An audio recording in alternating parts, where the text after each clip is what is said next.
扣碳费的方案总算是做出决议啊，不过外界敢若是无啥满意，因为这犹太费率上加敢若一栋10块。环团批评讲，这种计数凭一粒鸡米卵搁较不如。另外，工总嘛批评比的这个方案，犹太扣100块也是真贵，对产业集团的转型也是真不利。 款团代表跟有放红烟的桥出巡来考试企业，都那亲像红烟同款，游说政府想要互碳费的费率俗了搁再俗。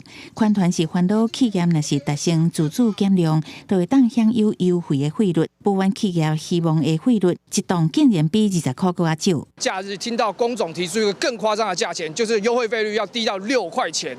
6块钱，如果我们再加上碳费执法打2折是多少钱？是1.2块钱。1.2块钱比我们台北市的专用塑胶袋还要便宜。下晡环境部公布碳价费率，企业若是会当拍拼减碳，会当享最优惠费率一档10块。虽然无俗价，亲像专用粪扫袋啊遐尼含，不过款团也是认为无好到倒，比茶米卵搁较俗。不过工总表示，目前也被规划台版的死板向进口业者扣税，已经造成产业无公平竞争。因为国内费率爱有更较好的配套。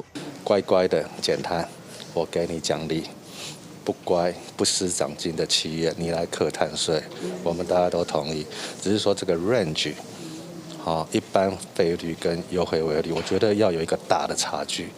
这届工总也是认为费率偏悬，不利产业集团转型。各讲基本工资电费当作起，形成沉重的负担。针对工总呼吁量早实施台版的死板，环境部长偏启明表示当地规划。 如果你的竞争对手有进口国，我们会要求它的商品必须申报它的排碳系数，还有它的碳足，这比较符合公平正义的一个原则。审议会为3月中头一届举行，经过6届，将近7个月，结论总算出来，只是款团批评费率上低，工业界所烦恼伤悬，看法差真多，是不是有可能搁改变最后的计数率？